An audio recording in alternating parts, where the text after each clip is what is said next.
Entonces, vamos a empezar con este tema que es muy importante, que es el cuidado del paciente con VIH. Entonces, para ello, primero quiero presentar la lista de temas, el sumario de los temas que vamos a revisar a lo largo de este webinar. Vamos a ver qué es el virus de la inmunodeficiencia humana, conocido como VIH, cómo se contagia, cómo podemos hacer el diagnóstico de esta infección, cómo es la evaluación inicial cuando uno ya tiene el diagnóstico establecido, en qué consiste el tratamiento antirretroviral, cómo prevenir las infecciones oportunistas, qué son, también vamos a tocar el tema de qué son las infecciones oportunistas, porque quizás no es un término con el cual estemos familiarizados todos.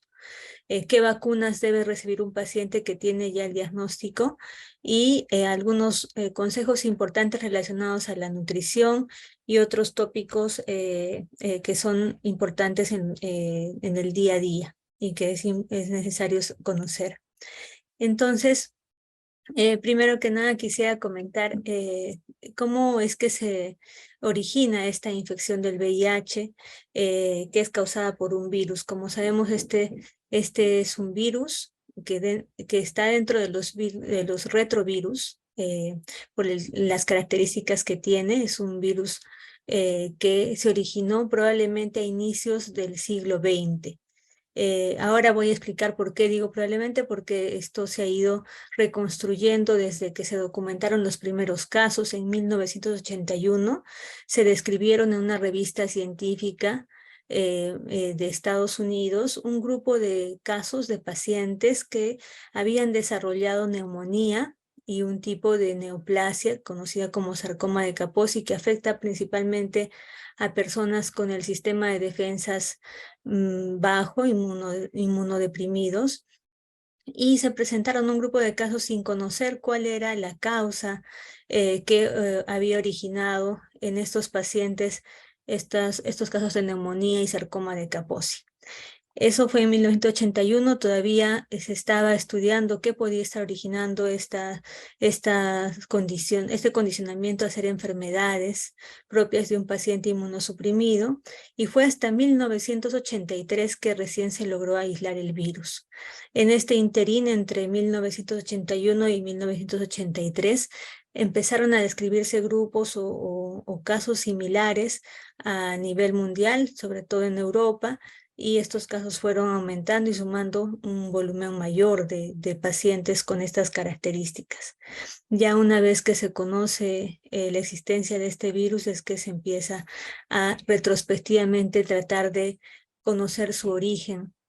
Y es allí que se ha llegado a la conclusión que este virus se ha originado como una zoonosis. Ahora estamos un poco más familiarizados con estos términos debido al COVID. El COVID también es un virus, también se originó como una zoonosis, con un salto de una especie animal al humano. De igual manera, el virus del VIH se originó de una forma similar, con un salto de especie, en este caso de los primates, como vemos acá, los que están más asociados son el chimpancé, también el gorila, y este virus saltó al humano, ¿no? Hubo un salto interespecies. Se estima que se originó el virus que más frecuentemente se ha difundido ahora. Voy a comentar un poquito más adelante los tipos de virus del VIH que hay. Se originó en África, en la región del Congo. Y debido a los movimientos humanos migratorios, viajes, es que se diseminó a diferentes áreas, llegando a convertirse también en una pandemia, ¿no? Que ha involucrado a a todos los continentes. Perdón. Entonces, el virus del VIH que tenemos acá en esa tabla del lado derecho tiene dos tipos, tipo 1, tipo 2. El de mayor difusión, el que es el causante principal de la pandemia que vivimos hoy en día del VIH, es el tipo 1, y tiene varios grupos a su vez, ¿no? El grupo M, N, O, P, siendo el grupo M el más frecuente. El grupo M es el grupo mayoritario. Hay muchos subgrupos además, porque este virus tiene una característica muy peculiar, que es que muta frecuentemente en su replicación, va mutando, y es por eso que hay tantos tipos o subgrupos de este virus del VIH. Entonces, este es el contexto en el que se origina el VIH, y desde que se inició la pandemia hasta el momento no se ha podido controlar. Los casos siguen siendo muy frecuentes. En las siguientes diapositivas vamos a ver un poquito más acerca de ello. Sin embargo, hay muchos esfuerzos a nivel de distintas organizaciones y a nivel mundial de poder frenar esta enfermedad. El VIH, esta infección, la infección causada por el virus del VIH, en realidad está infradiagnosticada. A nivel mundial se estima que hay alrededor de 37 millones de pacientes viviendo con el virus del VIH. Y en el año 2020 se estima que 1,5 millones de pacientes nuevos, hubieron 1,5 millones de nuevas infecciones. Entonces sigue siendo un problema muy relevante. Y aún así, este número de casos que les comento está en realidad infradiagnosticado. Por ejemplo, esta tablita es de datos de Europa. Allí, por ejemplo, se estima que 1 de cada 4 casos de infección por VIH en realidad no son los diagnosticados, y los demás no se han diagnosticado aún. Entonces, el infradiagnóstico es un grave problema. Se pierden muchas oportunidades en el contacto que tenemos en las atenciones de salud, en las cuales no se solicita la prueba. No es muy común solicitar una prueba del VIH, como si es común pedir algunas otras pruebas, como un hemograma, una prueba de glucosa, siendo igual o aún más importante detectar esta infección. Entonces hay muchas oportunidades perdidas en los contactos que tenemos con los servicios de atención de salud. Además, hay otra problemática, y es que el diagnóstico de esta infección, en un poco menos de la mitad de los casos, por ejemplo, acá vemos un porcentaje de 46%, se da de manera tardía, es decir, se da cuando el sistema de defensas ya está venido a menos. Y acá ponemos un número que más adelante lo voy a explicar un poco más para que nos familiaricemos con las pruebas que se utilizan para monitorear la respuesta al tratamiento en el VIH, que es el CD4. El CD4, por debajo de 350, ya constituye un compromiso de nuestras defensas, y en este estadio se da el diagnóstico en casi la mitad de los casos, y la otra mitad probablemente se da un poco más temprano, y mientras más temprano sea el diagnóstico es mucho mejor, pues podemos empezar antes el tratamiento, y este inicio del tratamiento temprano tiene un impacto muy grande en la respuesta que vayamos a obtener de allí en adelante. Entonces, estos son datos importantes que quería compartir con ustedes. Además, hay algunas condiciones en las cuales nosotros debemos descartar, hacer un screening de la infección por VIH. Y estas condiciones, por ejemplo, no son tan infrecuentes, y acá las menciono 4 de ellas. Infecciones de transmisión sexual. Cuando uno tiene el diagnóstico de una infección de transmisión sexual, sea cual fuera ella, gonorrea, sífilis, herpes, incluso papiloma, etcétera, cuando uno tiene este diagnóstico, es una oportunidad excelente para poder hacer el descarte de las demás infecciones de transmisión sexual, y dentro de ellas definitivamente tiene que estar considerada la infección por VIH. Entonces, si nosotros hemos tenido algún episodio de infección de transmisión sexual, debemos aprovechar esa oportunidad para hacernos el descarte de la infección de VIH. Asimismo, las neumonías adquiridas en la comunidad, que son las neumonías más frecuentemente tratadas. Las neumonías son más frecuentes en los pacientes por VIH, especialmente en personas jóvenes que no tienen otros factores de riesgo, porque el virus predispone a hacer infecciones por la bacteria que causa la neumonía, que es el neumococo. Entonces, todo episodio de neumonía debe ser una oportunidad propicia para descartar VIH. No quiere decir que todas las personas que tengan neumonía tengan VIH, pero es una oportunidad para poder hacer algún diagnóstico de manera más oportuna. Herpes zóster, no sé, este término de repente es un término más médico, no todos están familiarizados con qué es el herpes zóster, pero de manera sencilla podríamos decir que es la reactivación de la varicela. Quienes hemos tenido varicela en algún momento de la vida podemos hacer herpes zóster porque las defensas decaen por diferentes motivos. El más frecuente es por la edad, el envejecimiento natural. A partir de los 50 años es más frecuente tener episodios de herpes zóster. Sin embargo, si una persona joven o sin ninguna enfermedad de fondo hace un episodio, debemos hacer el descarte de VIH. Nuevamente, solo el 8 al 10% van a tenerlo, pero es un porcentaje que amerita hacer este descarte.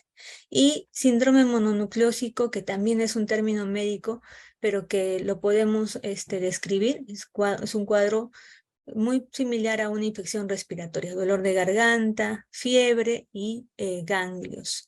Estos cuadros son frecuentemente asociados a infecciones virales y uno de los virus que puede dar este cuadro es el virus del VIH. Entonces, probablemente la mayoría, mucho más del 90%, se deben a virus comunes, a virus más frecuentes.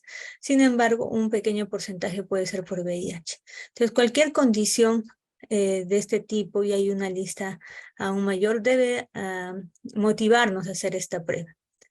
El contagio de la infección por VIH es algo que nosotros sí conocemos un poquito más, estamos más familiarizados, pero en resumen podríamos decir que la principal forma de contagio es por transmisión sexual, por contacto con secreciones de una persona o fluidos de una persona que tiene la infección por VIH. Sin embargo, hay otros tipos de contagio. El segundo en frecuencia es este que vemos acá, que es el uso de drogas endovenosas. Muchas veces se comparten agujas. En nuestro país no es tan frecuente el uso de drogas endovenosas, pero hay otros países en los que este es un problema muy frecuente y que representa un porcentaje importante de los casos de infección por VIH. Y en menor cuantía, la transmisión vertical. La mamá le puede contagiar al bebé si es que no ha sido diagnosticada de VIH. Por eso es que ahora, ya como una norma nacional, todas las mujeres que están gestando deben hacerse la prueba de VIH y también de sífilis. Y la prueba de VIH va a permitir detectar oportunamente, y si es que la madre tiene el diagnóstico, darle un tratamiento que permita reducir el riesgo de transmitirlo al bebé. La mamá con VIH en tratamiento tiene un riesgo muy bajo de transmitirlo al bebé. En cambio, la mamá sin tratamiento, el riesgo es bastante alto, es 100 veces mayor. Acá también hemos puesto o vemos algunos procedimientos, transfusiones sanguíneas, lo cual hoy en día es muy raro debido a que los estudios que se le hace a la sangre que se va a transfundir cada vez son más precisos, más oportunos. Sin embargo, hay un riesgo que es mínimo, pero que no es cero. Entonces, ya sabemos cómo se contagia la infección por VIH y ahora vamos a ver un poquito de cómo se hace el diagnóstico. Uno puede hacerse el diagnóstico a través de pruebas de sangre. Hay pruebas como ya estamos ahora familiarizados con los términos debido al COVID, hay pruebas rápidas, es decir, que el resultado lo tenemos de manera casi inmediata, son como los test de embarazo. Incluso como ven en esta imagen hay pruebas que se hacen en saliva, ¿no? Y hay pruebas que requieren sí la toma de una muestra de sangre. Pero en general, las pruebas de diagnóstico de VIH son muy variadas y están accesibles. Hay varios tipos. Acá podemos ver un gráfico que me gustaría explicarlo, para que no se vea sin un significado claro, y sí lo podemos describir. Esta parte que dice periodo de eclipse es el periodo, digamos que esta es la línea en la que una persona se contagia de la infección. Cuando uno tiene el contacto con una persona con VIH y se contagia de la infección, inmediatamente después, en términos de exámenes de laboratorio, va a haber un periodo que se llama periodo de eclipse, en el cual ninguna prueba va a poder detectar la infección. Y eso es más o menos los primeros 5 días, la primera semana. Prácticamente ninguna prueba es capaz de detectar la infección de manera tan temprana. Sin embargo, ya a partir de la primera semana, las pruebas de detección molecular, el PCR con el que estamos familiarizados ahora, sí puede ya detectar una infección reciente. Posteriormente ya se hacen positivas las pruebas de antígeno, que son pruebas que detectan directamente a un antígeno llamado P24 del VIH. Luego ya se hacen positivas las pruebas de anticuerpos, y el Western blot, que es una prueba también que se hace para el VIH, que se positiva más tardíamente, más allá del mes. Entonces, el mensaje más importante de esta lámina que quiero compartir es que existen muchas herramientas diagnósticas o muchas pruebas para diagnosticar el VIH. Pruebas que son de fácil acceso y que nos van a dar un diagnóstico, pero es muy importante la interpretación. Y ahí el médico, el especialista, les va a poder orientar en qué momento es mejor hacer qué tipo de prueba. No todas las pruebas van a tener la misma utilidad en el curso de la infección, desde que uno se expone al virus. Entonces sí es importante hacer una adecuada interpretación de estas pruebas. Una vez que uno ya se ha hecho la prueba, y si es que esta fuera positiva, el curso de la infección ha cambiado muchísimo con el tratamiento. Desde sus inicios, cuando aún no había tratamiento, el tener el diagnóstico de VIH significaba una serie de complicaciones porque la enfermedad evolucionaba de manera natural. Sin embargo, ahora ese curso natural de la enfermedad, que es hacia la caída de las defensas, se puede interrumpir con el tratamiento oportuno con antirretrovirales. Entonces, si uno ha tenido la prueba, sea cual sea el motivo, simplemente por descarte, por tener una vida activa sexual, uno ya debería hacerse la prueba. Entonces, si uno tiene el resultado positivo, va a pasar una evaluación médica, como en cualquier enfermedad. Y esta evaluación médica va a tratar de cubrir o de conocer al paciente en todos sus aspectos. Por ejemplo, se va a hacer una historia clínica de cuáles son los síntomas para poder saber si es que hubo algún síntoma que motivó a hacer esta prueba, o simplemente fue una prueba de descarte y uno no tiene en ese momento ningún síntoma, lo cual también es posible. Va uno a preguntar sobre las alergias, sobre otras enfermedades, si hay diabetes, si es que hay algún problema de tipo cardiológico, etc. Entonces, conocer todas las características de nuestro paciente es importante. Además, se debe hacer un examen físico, ¿no? Cuando uno acude al médico y tiene este diagnóstico, o en realidad cualquier otro diagnóstico de una enfermedad, ese es el proceso, un interrogatorio para conocer cómo empezó la enfermedad, cuáles son los antecedentes de otras enfermedades, el examen físico detallado, todos los órganos y sistemas deben ser evaluados, y finalmente se van a pedir pruebas auxiliares, exámenes de laboratorio, exámenes de imágenes. Sin embargo, la historia clínica y el examen físico son sumamente importantes, son el eje de toda evaluación médica.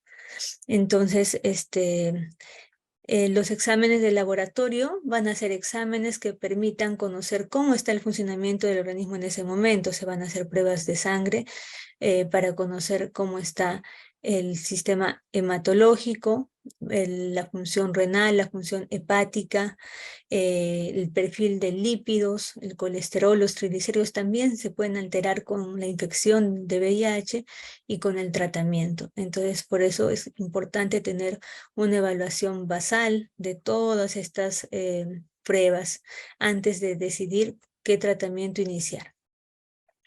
Es importante saber en el caso de las mujeres si están gestando o no. Y además, como comentamos en otras diapositivas previas, cuando uno se contagia de una infección, puede tener asociada a esta infección de transmisión sexual otras. Por eso es importante estudiar otras enfermedades de transmisión sexual.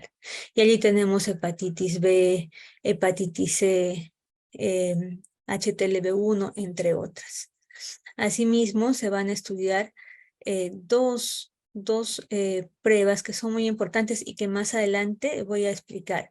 Y son importantes porque son las pruebas con las cuales se va a monitorear la respuesta al tratamiento a lo largo de los siguientes meses y años.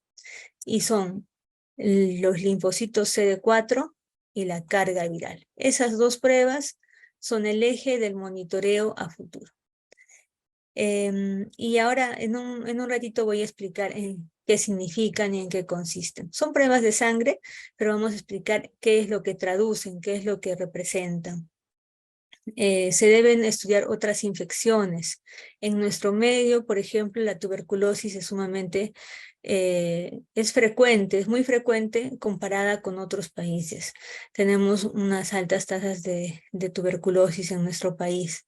Entonces es importante hacer un descarte de tuberculosis. Y la presencia del papiloma, del virus del papiloma humano. Este virus también puede progresar de forma más rápida en las personas que tienen la infección por VIH, por eso es muy importante detectarlo. Se pueden hacer o solicitar estudios de imágenes. El más básico e importante es la placa de tórax. Y además hay que tener en cuenta que el diagnóstico de esta infección aún trae consigo en nuestro medio muchos temores, hay un poco de desconocimiento sobre cómo afrontar esta enfermedad que hoy en día se ha convertido en una enfermedad crónica, como muchas otras enfermedades, que requiere sobre todo el compromiso para llevar de una manera adecuada el tratamiento y ser muy responsable en él. Si es que es así, uno puede tener un éxito muy importante durante el tratamiento. Entonces, si uno tiene este diagnóstico en el cual recibe una noticia que va a implicar llevar consigo diagnóstico en adelante, es importante poder asimilar en ese primer momento toda la información. Y es mucha la información que a veces se brinda en esa primera consulta. Por eso es importante que nosotros como pacientes podamos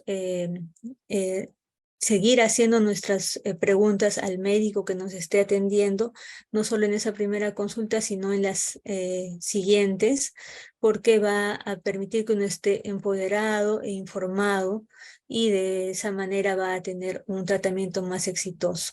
Y allí nos pueden ayudar otros especialistas, por ejemplo, los psicólogos. Los psicólogos pueden ayudarnos a afrontar este momento que definitivamente puede implicar una serie de temores y preocupaciones. También la nutricionista nos puede ayudar a determinar cuál es la mejor manera de nutrirnos de acuerdo al momento en el que estemos en infección y otras especialidades. Por ejemplo, si uno es diabético o uno tiene alguna enfermedad del corazón, tiene que ser tratada para que pueda evolucionar de mejor manera debido a que la infección del VIH de por sí puede descompensar un poco más estas infecciones crónicas. Entonces, trabajar de la mano con diferentes especialidades es muy importante y allí uno puede como paciente solicitar esas evaluaciones. Entonces, una vez que uno ya ha tenido esta primera evaluación, va a hacerse estos exámenes y va a regresar a su médico con los resultados, ya va a poder tener el médico una mayor claridad para empezar el tratamiento. Y esto no debe tomar mucho tiempo porque sí se ha visto que el beneficio de iniciar pronto el tratamiento antirretroviral es sumamente grande. ¿Por qué? Me gustaría explicar por qué. Cuando uno se contagia de este virus, el virus va mermando las defensas desde el primer momento del contacto. Mientras más tiempo pase, nuestro sistema de defensas va a estar cada vez más agotado. Y si es que nosotros reducimos ese tiempo, es decir, iniciamos el tratamiento lo más pronto posible, vamos a tener más chances de encontrar un sistema inmunológico no muy afectado y recuperarnos más rápidamente. Entonces es sumamente importante hacer un diagnóstico oportuno y una vez que tengamos el diagnóstico, acudir para que recibamos el tratamiento también de manera pronta. Este gráfico que vemos acá, este cuadro amarillo, en amarillo, explica un poquito cómo es que se comportan estos dos exámenes que comenté que son cruciales. Así como para la diabetes es importante medirnos la glucosa o hacernos una hemoglobina glicosilada para monitorear cómo responde nuestro organismo al tratamiento y cómo estamos nosotros también contribuyendo con nuestra dieta. De igual manera, en el caso de la infección por VIH, el CD4 y la carga viral son las dos pruebas que básicamente vamos a utilizar para monitorear la enfermedad. Entonces, aquí vemos en verde el CD4. ¿Qué es el CD4? Es un grupo de linfocitos que son células de defensas de nuestro organismo. Este grupo específico de linfocitos se llama así CD4, es el que más se afecta por la infección del VIH y es por eso el que nos va a servir como un marcador para ver cómo está nuestro organismo en relación a la infección. Como son defensas, nosotros esperamos que los CD4, que los linfocitos CD4 estén en un rango normal o que si han bajado al momento en que hacemos el diagnóstico se puedan recuperar con el tratamiento. Y en el caso de la carga viral es todo lo contrario. La carga viral es la cantidad de virus que tenemos en nuestro organismo. Y más bien lo que esperamos es que con el tratamiento baje para que nosotros podamos considerar que el virus esté en un valor por debajo de lo detectable y que está, digamos, controlado. Entonces, la evolución de la enfermedad sin ningún tratamiento es esta. Uno tiene las defensas muy altas cuando no tiene el diagnóstico y una vez que se expone al virus del VIH, estas defensas van a bajar. Y van a bajar, como ven acá, bruscamente. Bajan de manera muy, muy marcada. Y después de que han bajado, se establece una meseta y se mantienen en un valor durante años. Este tiempo, que es el tiempo en que uno puede permanecer sin síntomas, usualmente es de 5 a 10 años. Puede ser más o puede ser menos, porque hay progresores lentos y personas que progresan rápido. Se les conoce como progresores rápidos. Pero en general son años que uno puede permanecer sin saber que tiene la enfermedad. Si es que no se hizo la prueba o no se la hace de manera cotidiana, puede pasar sin síntomas durante años y después estos linfocitos CD4 van bajando y hasta que empiezan a bajar pero a una velocidad más rápida y es allí donde aparecen todas las infecciones oportunistas. ¿Qué son infecciones oportunistas? Son, como su nombre lo dice, infecciones causadas por virus, por bacterias, por parásitos que aprovechan la oportunidad de que nuestras defensas están bajas para causar mayor daño, enfermedades más graves o enfermedades que normalmente no nos afectarían si nosotros no tuviéramos las defensas bajas. Entonces, esta es la progresión que haría los linfocitos de las células de defensa CD4 sin ningún tratamiento. Si nosotros empezamos el tratamiento en cualquiera de estos momentos, lo que vamos a hacer es bloquear esta caída y más bien hacer que nuestras defensas se recuperen o se mantengan. Y en el caso del virus, de la cantidad de virus o carga viral, los virus van a, una vez que uno se contagia del VIH, van a subir de manera acelerada. Como ven, es una pendiente casi vertical. Suben a valores muy altos y es por eso que cuando uno recién se ha contagiado del VIH y muchas veces no sabe que tiene la infección, es cuando más contagia, tiene mayor riesgo de contagiar porque tiene más virus.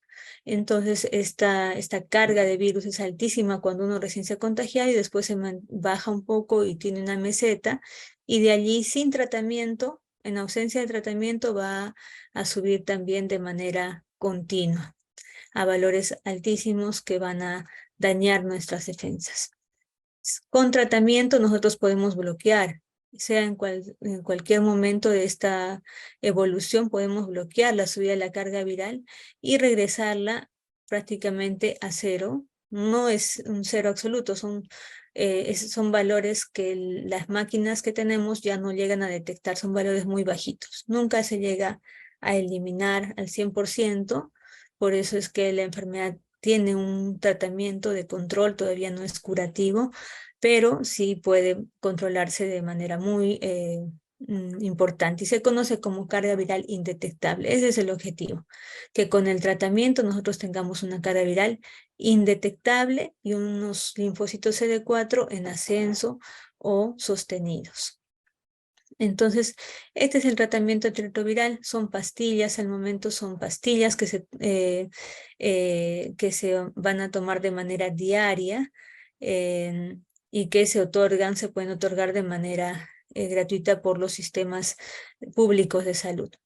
También es importante conocer que este tratamiento antirretroviral va a tener varias funciones u objetivos, que son, por ejemplo, restaurar nuestras defensas, mantener una buena calidad de vida, hacer nuestras actividades y nuestro plan de vida de manera normal, si es que somos adherentes a este tratamiento, y prevenir la transmisión, que también es un factor muy importante. No solamente nos ayuda a nosotros ya con el diagnóstico a mejorar, sino también a disminuir el riesgo de transmitir la enfermedad a otras personas. Todos los pacientes que tienen diagnóstico de VIH tienen la indicación de iniciar este tratamiento. Y acá, como podemos ver, hay muchos tipos de antirretrovirales, muchos grupos, muchas clases disponibles. Hay medicamentos que van surgiendo y con mejores perfiles de seguridad, menos efectos adversos y por lo tanto, y más fáciles de tomar, ¿no? Ahora con una sola píldora, una sola pastilla se puede tomar diariamente. Antes eran muchas pastillas que también dificultaban la adherencia al tratamiento. Entonces cada vez ha ido mejorando el perfil del tratamiento. Y el tratamiento lo va a seleccionar el médico en base a toda la historia que hemos comentado antes, que ha interrogado, los exámenes que se han solicitado, se va a elegir el tratamiento. La mayoría de veces va a ser el tratamiento, el esquema de una sola píldora, pero sin embargo, dependiendo de cada caso, uno puede elegir uno u otro esquema. Y es muy importante que durante los primeros meses del tratamiento tengamos un seguimiento cercano, porque allí es donde se pueden presentar los efectos secundarios, si es que se presentaran, porque cada vez son menos frecuentes. Se pueden presentar en las primeras semanas, el primer mes es lo más frecuente. Entonces ahí el seguimiento tiene que ser muy cercano. Allí también van a surgir muchas dudas sobre el tratamiento o sobre otras características o perfil de la enfermedad que uno puede tener en cualquier momento de su tratamiento, y hacerlas llegar al médico es muy importante. Entonces, este primer trimestre, digamos, va a ser el seguimiento cercano, y después de que ya logremos tener la carga viral indetectable, el seguimiento va a ser más distante, no más esporádico, siempre va a ser periódico, pero va a ser más prolongado, más espaciado entre uno y otro control. Como vemos acá, van a ser evaluaciones subsecuentes de 3 a 6 meses. Y siempre se va a controlar el CD4 y la carga viral. La adherencia al tratamiento antirretroviral es probablemente la clave del éxito del tratamiento. Escoger el fármaco que se va a dar no es muy complicado, pero como les comentaba, la mayor parte de veces va a ser el mismo fármaco. Pero la adherencia al tratamiento que está digamos, no en la cancha del médico, sino en la cancha del paciente, es la clave del éxito de este tratamiento. Porque este virus, como comenté en la primera diapositiva, muta muchísimo. Entonces no le debemos dar ni una sola chance, ni un solo día sin tratamiento, porque allí es donde va a acumular mutaciones y si estas irregularidades en el tratamiento son muy frecuentes, finalmente el virus muta y ya se hace resistente al tratamiento. Entonces la clave del éxito es adherencia. ¿Y qué quiere decir adherencia? Quiere decir tomar mi tratamiento todos los días en el horario que esté indicado. Y para ello uno puede hacer uso de herramientas como estos pastilleros donde uno puede llevar consigo su pastilla para no olvidarse, porque no va a seguir haciendo su vida normalmente, va a trabajar o va a estudiar y tener allí la pastilla es importante, o usar herramientas tecnológicas, algún aplicativo, alarmas, hacer uso de lo que nos acomode más, pero la finalidad va a ser no olvidarnos nuestra pastilla. Eso es sumamente importante. Entonces, ese es el eje del tratamiento.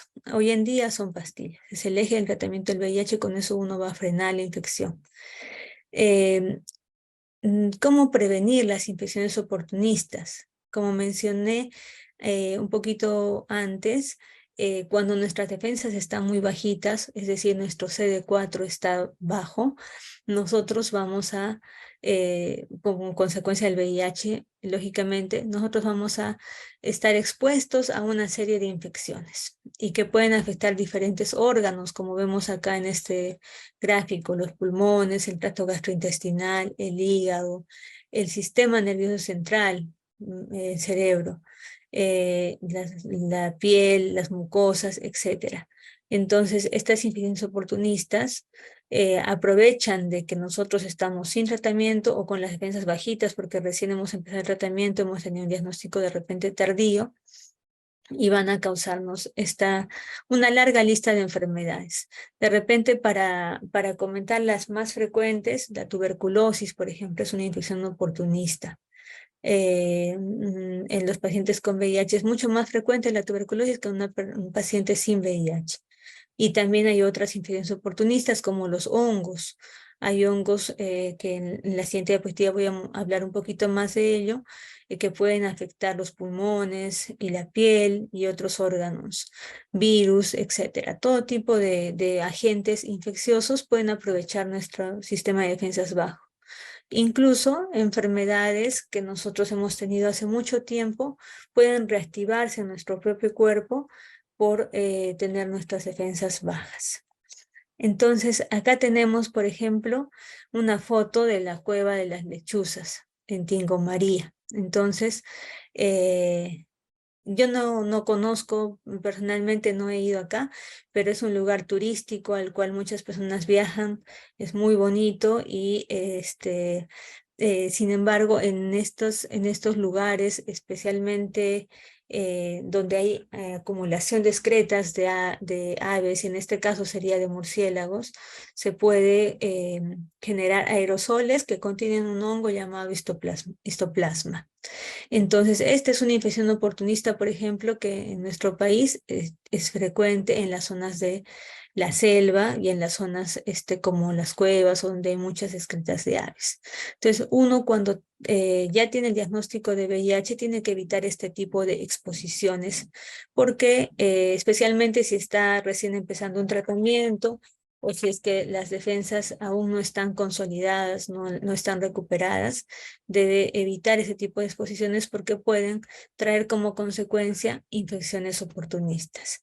Acá abajo he puesto algunas imágenes de algunas actividades que uno puede hacer también para evitar la tuberculosis, como por ejemplo ventilar nuestros ambientes, exponerse al sol, hacer ejercicios, alimentarse de manera adecuada. Todo ello va a contribuir a disminuir el riesgo de estas infecciones oportunistas.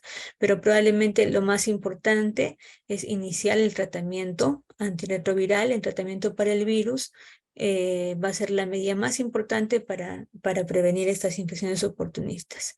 Sin embargo, debemos saber que este tratamiento, el TARC o terapia antirretroviral, no va a actuar de manera inmediata. No actúa tan rápido como los antibióticos, por ejemplo, que al tercer día uno ya tiene mejoría con caída de la fiebre si tiene infección urinaria.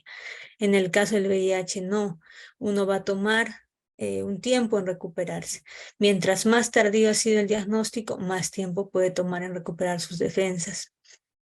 Pero por lo menos esto suele ser 3 meses hasta que llegue a ser indetectable, y las defensas hasta que suban va a depender mucho de cómo hayan empezado al momento del diagnóstico. Entonces, en ese interín en el cual todavía nosotros no tenemos la terapia antirretroviral, no ha logrado recuperar nuestro sistema inmunológico aún, nosotros tenemos herramientas que son antibióticos para disminuir el riesgo de ciertos agentes oportunistas. El más común es el Bactrino, el cotrimoxazol, trimethoprim-metoxazol, tiene varias denominaciones. Este fármaco ayuda a prevenir una lista importante de infecciones oportunistas, asociado a la terapia antirretroviral y a otras formas de prevenir como la vacunación. Nosotros podemos minimizar el riesgo y llegar al momento en que ya estén recuperadas nuestras defensas de una mejor manera. Ahora, hablando un poquito de las vacunas o inmunizaciones que debe recibir un paciente con infección por VIH, este es un tema que es muy importante para la población en general, pero en particular las personas con las defensas comprometidas se van a beneficiar más aún de las vacunas. Por ejemplo, las vacunas que todas las personas adultas deben recibir son las primeras que están acá en esta lista. La influenza, la vacuna de la influenza estacional. Como sabemos, actualmente están circulando muchos virus respiratorios y uno de ellos es el virus de la influenza H1N1 que está circulando. Entonces, todos los años nosotros deberíamos vacunarnos para la influenza. Cada año la vacuna es diferente porque la hacen en función a las cepas que se prevé que van a estar circulando durante ese periodo de tiempo. La vacuna del tétanos, difteria, es una vacuna también universal, todos la deberíamos recibir. Y hoy en día la vacuna del COVID-19 también. Asimismo, la vacuna de la hepatitis B es una vacuna que protege de esta infección tan grave que es la hepatitis B.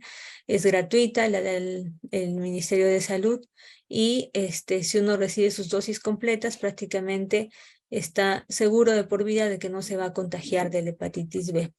Sin embargo, hay otras vacunas que en el grupo de personas con VIH son importantes de recibir. ¿Y cuáles son? Por ejemplo, el neumococo. Hablábamos hace poco de la neumonía. La neumonía por neumococo es una infección más frecuente en personas con VIH, por lo tanto, esta vacuna es importante, así como lo es en otros grupos de riesgo, como adultos mayores o personas con las defensas bajas, por trasplantes o pacientes con enfermedades oncológicas, cáncer, también. La hepatitis A también es una vacuna de la cual se pueden beneficiar los pacientes con VIH, y todas estas son seguras.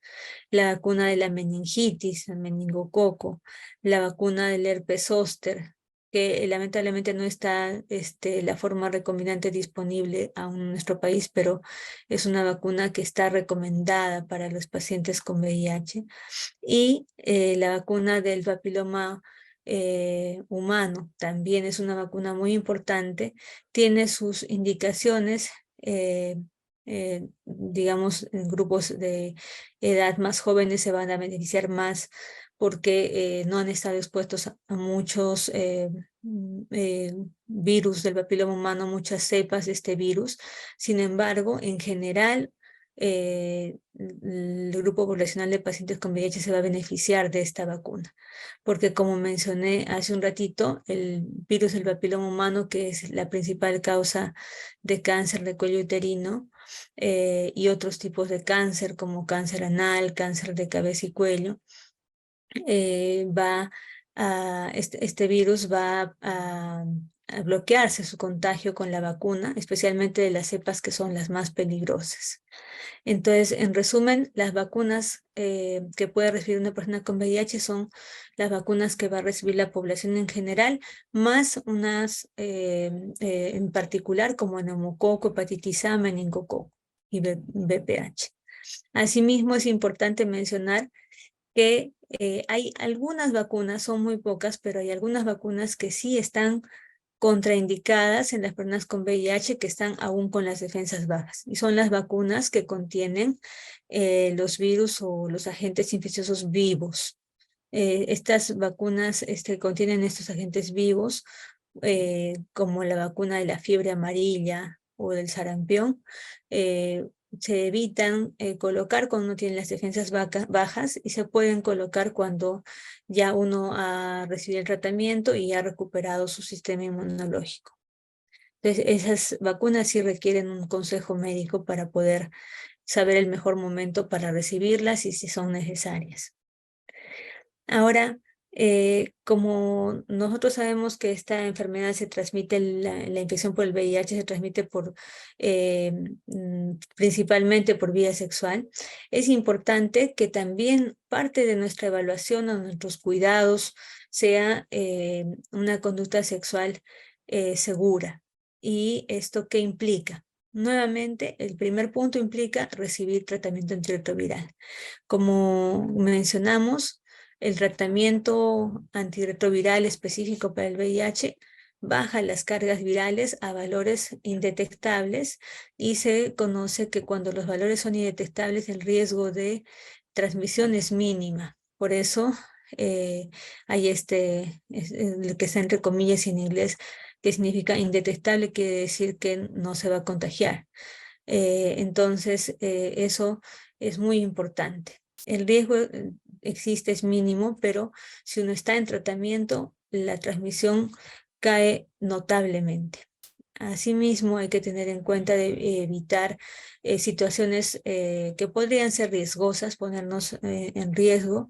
Y el uso del preservativo es importante porque si bien el riesgo de contagio del VIH baja con el tratamiento, existen muchas infecciones de transmisión sexual, como podemos ver acá en este mapa, que son gonorrea, sífilis, clamidia, que siguen siendo muy frecuentes, es más, han incrementado en frecuencia debido a diferentes motivos, han ido incrementando en frecuencia y por lo tanto son infecciones que pueden complicar el curso de la enfermedad.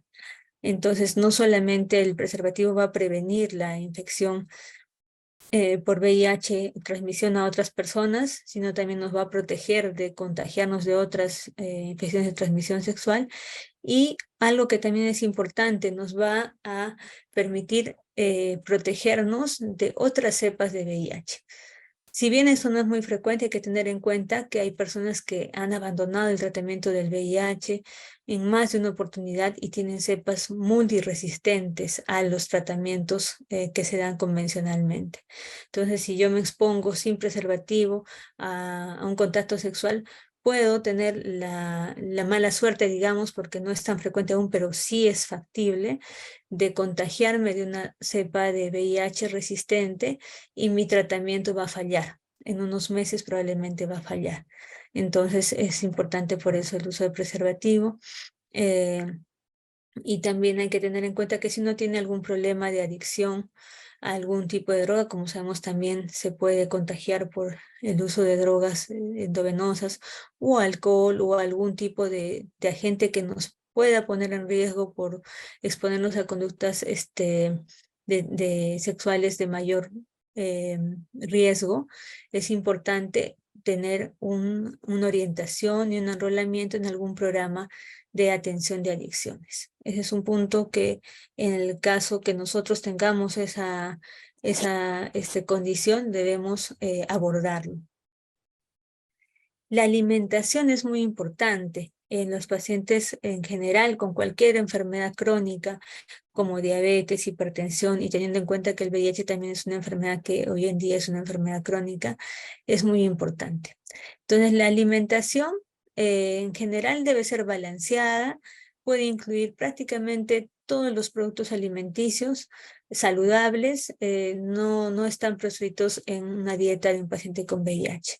Sin embargo, hay ciertas consideraciones, y una consideración muy importante es saber en qué etapa de la infección o en qué momento se nos ha hecho el diagnóstico. Si el diagnóstico ha sido cuando nuestras defensas ya están muy bajas, nuestro CD4 está muy bajito, se va a recuperar, es cierto, pero va a tomar un tiempo, y en ese tiempo en que nosotros todavía estemos con las defensas bajas, debemos evitar consumir alimentos fuera de casa por el riesgo de que haya una inadecuada manipulación, y evitar alimentos crudos. Eso solamente es en la condición en que nuestras defensas estén muy bajas.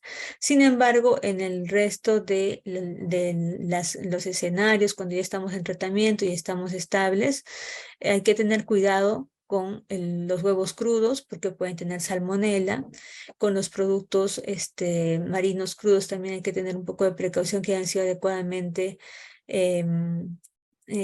conservados, refrigerados, y evitar los lácteos no pasteurizados. Todos los lácteos que consumamos deben ser pasteurizados.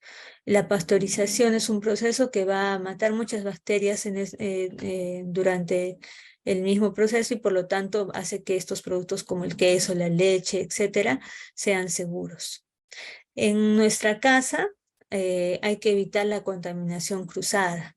Acá en este gráfico podemos ver los 4 pasos para la seguridad alimentaria. Siempre antes de preparar nuestros alimentos, lavarnos las manos, separar. Es muy importante lo que vamos a comer directamente, que son frutas, verduras, etcétera, de los alimentos que van a requerir una cocción y que son derivados de animales. Carne de pollo, carne de res, etcétera, productos marinos, tienen una serie de bacterias que van a morir durante la cocción, pero si nosotros con el mismo cuchillo que hemos cortado uno de estos alimentos como el pollo, vamos a preparar la ensalada, que no la vamos a cocinar, podemos pasar salmonela, campylobacter y una serie de bacterias que tiene este producto cárnico a nuestras verduras. Entonces debemos separar los utensilios, separar las bandejas, separar las tablas de picar y el momento en el que vamos a manipular cada alimento. Cocinar, ciertos alimentos se tienen que cocinar muy bien, como el pollo, y refrigerar oportunamente. Entonces es importante evitar esa contaminación cruzada. Si quieren conocer un poquito más de contaminación cruzada con ese nombre, pueden buscar, y hay muchos detalles que a veces no tenemos en cuenta en la preparación de los alimentos que nos van a ayudar a estar mejor. En el caso de que nosotros tengamos esta contaminación cruzada y tenemos nuestro sistema de defensas bien, probablemente no nos va a pasar nada, o nos puede dar una diarrea pasajera y no va a haber una repercusión. Pero si tenemos la infección del VIH, especialmente si estamos con las defensas aún bajitas, podemos tener una infección más complicada con fiebre y compromiso de otros órganos. El agua siempre debe ser hervida y debemos promover la alimentación saludable y los ejercicios. En el caso de mascotas, podemos tener cualquier mascota, pero hay ciertas mascotas con las que se debe tener cuidado, porque pueden transmitir infecciones que en los pacientes con VIH pueden ser un poquito más complicadas, dependiendo nuevamente en qué valor se encuentran nuestras defensas. Los gatos, por ejemplo, pueden transmitir Bartonella. Hay una enfermedad muy conocida que es la enfermedad del arañazo de gato, que los gatos accidentalmente arañan, muerden o dañan la piel, y allí pueden inocular esta bacteria, la Bartonella. Los reptiles, por ejemplo las tortugas u otros, pueden portar salmonela. Los peces, si nosotros manipulamos y tenemos alguna herida, nos podemos exponer a una bacteria que se llama Mycobacterium marinum. Entonces, podemos tener todos estos animales, sí los podemos tener, pero hay que tener ciertos cuidados en la manipulación.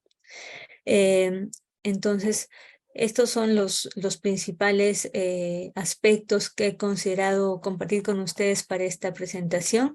Parece que esta es la última diapositiva y les agradezco a todos por su atención y quedo atenta a cualquier duda, pregunta que tengan. Ya, perfecto. Va a depender de qué tratamiento se escoja. Sin embargo, todos los tratamientos o todos los fármacos que están dentro de los antirretrovirales, dentro de la lista de antirretrovirales, como todo fármaco, tienen efectos secundarios y por ello el monitoreo es muy importante. Por ejemplo, uno de los esquemas que se utiliza con mayor frecuencia actualmente es el siguiente: tenofovir, que es un fármaco con entricitabina con raltegravir. Perdón, con dolutegravir. Estos tres fármacos vienen en una sola cápsula, en una sola pastilla y se toman diariamente una. Ya vienen con una dosis establecida, estándar, no se ajusta de acuerdo al peso, para los adultos es la misma y sí requieren un monitoreo de la función renal, de la función hepática. En algunas personas de repente puede causar un poco de síntomas como dolor de cabeza. Estos síntomas pueden ser eh, muy frecuentes, eso quiere decir 10% de frecuencia, pero aún así es baja y hay muchas personas que cuando inician el tratamiento no llegan a tener ninguna molestia y esa es la gran mayoría. Más del 90% de personas lo toleran de manera adecuada. Sin embargo, sí requieren un monitoreo, por eso las consultas inicialmente son frecuentes durante los primeros 3 meses y después ya se van a dar cada 3 a 6 meses, incluso cada 6 meses ya si uno está encaminado y con buenos resultados. Entonces sí, pueden afectar, por ejemplo, función renal.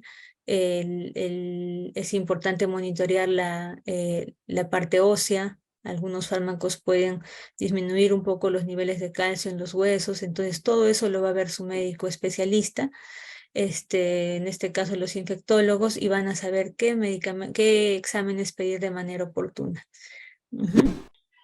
Ya, sí, en cuanto al efecto secundario, va a depender, como hemos mencionado en una de las diapositivas, hay muchos tipos de fármacos, pero los más frecuentes son al inicio, síntomas que pueden ser de tolerancia, como gastrointestinales, un poquito de ardor, molestias de ese tipo que generalmente son bastante manejables, y otros efectos que ya pueden ser a largo plazo que pueden requerir un mejor monitoreo o mayor monitoreo son función renal, función hepática, me olvidé de mencionar colesterol, triglicéridos también se pueden alterar en algunos tratamientos. Por ello es importante que para minimizar o mitigar estos efectos adversos que se van a presentar o que pueden presentarse, hagamos un estilo de vida saludable.